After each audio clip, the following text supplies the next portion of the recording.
Good afternoon. My name is Andreonna Cupil. Today I'm presenting a policy speech on equal employment opportunities.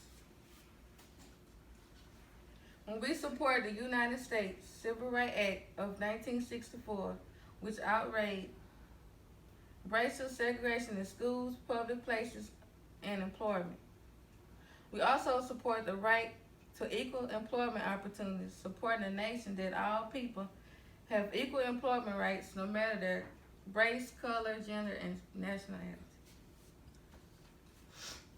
Have you ever been denied by a job due to your race or nationality?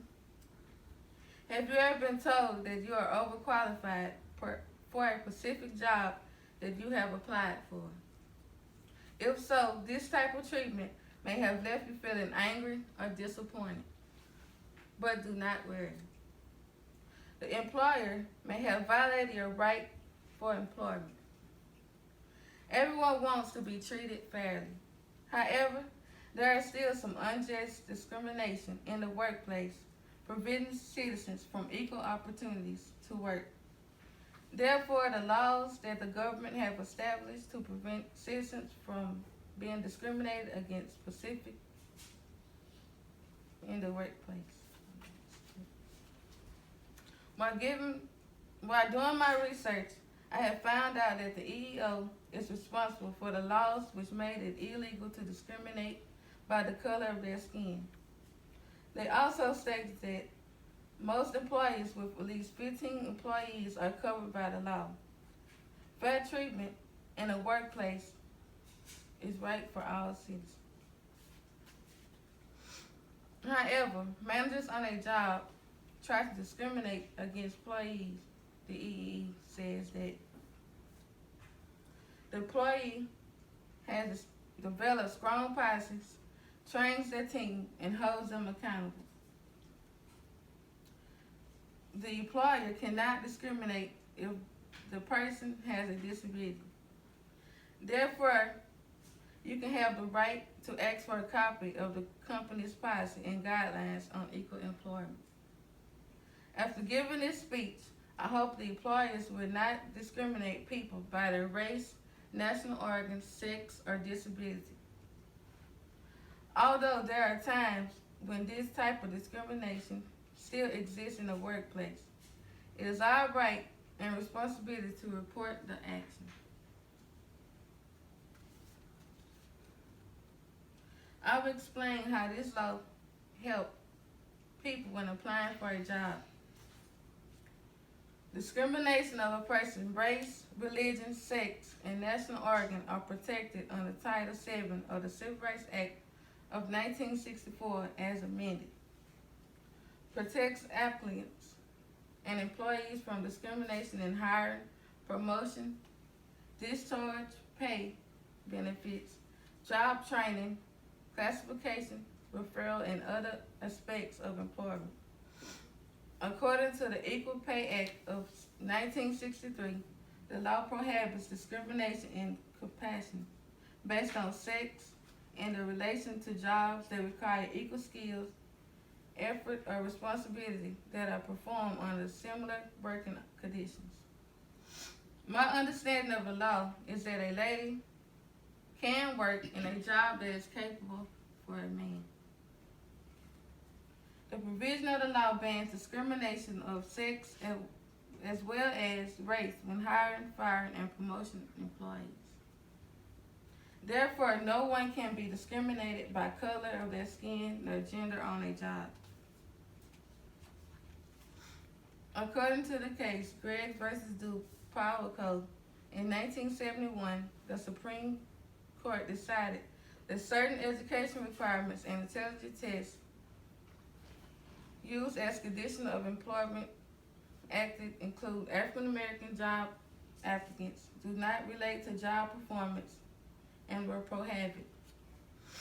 Chief Justice delivered a Supreme Court opinion stating, we granted the right in the case to resolve the question whether an employer is prohibited by the Civil Rights Act of 1964, Title VII, when required a high school education or passing a standardized general intelligence test of conditions of employment or transfer to jobs when neither standard is shown by significantly related to successfully job performance. Both requires to disqualify Negroes as substantially higher rate with white applicants. The jobs in question formerly have been filled only by white employees as a part of long-standing practice of giving preference to whites. After ruling in 1955, the company explained how the EEO protects LGBT people.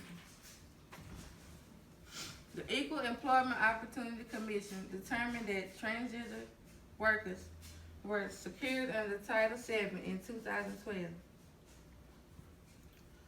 So, a man who is not a woman can still apply for a job that fits a male character.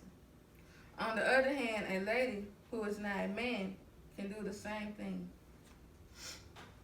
According to the LGBT employment discrimination in the United States, several states and localities prohibit harassment and basis in employment decision based on sexual orientation or gender identified, although some only cover public employees. Now I will tell you all how employees get hurt by the EEO.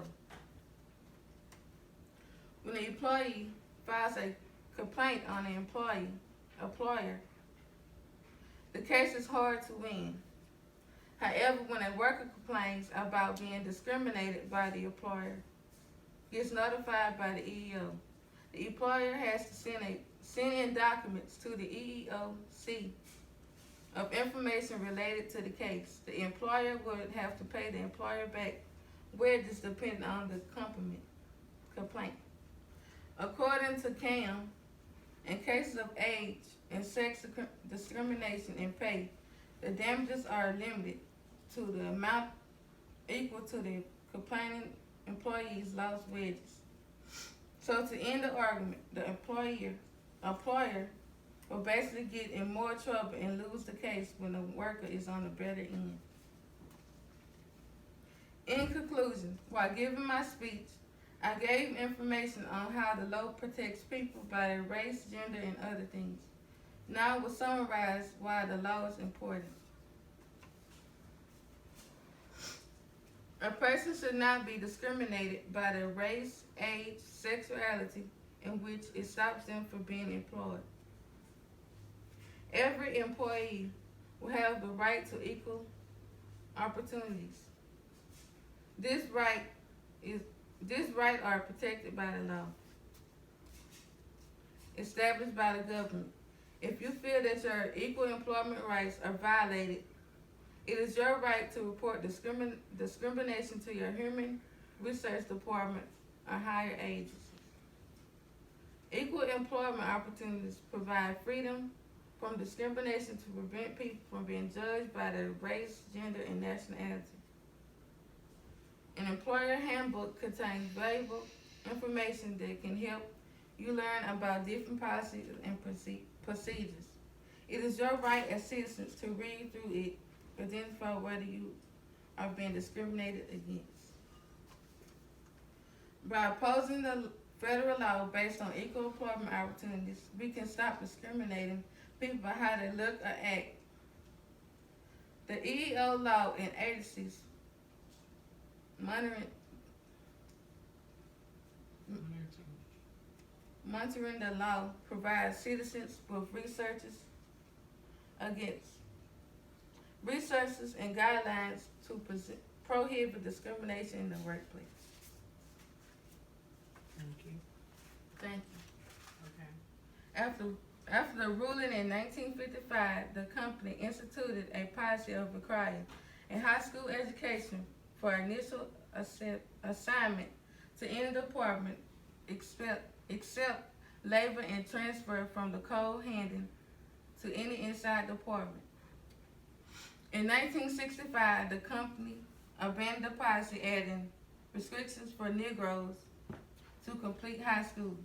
The company also made the decision to transfer from labor to another department. According to this case, from the time the high school requirement was instituted to the time of trial, however, white employees fired before the time of high school education requirement continued to perform satisfactorily and achieve promotions in operating departments. Ooh. This concludes my speech. Thank you.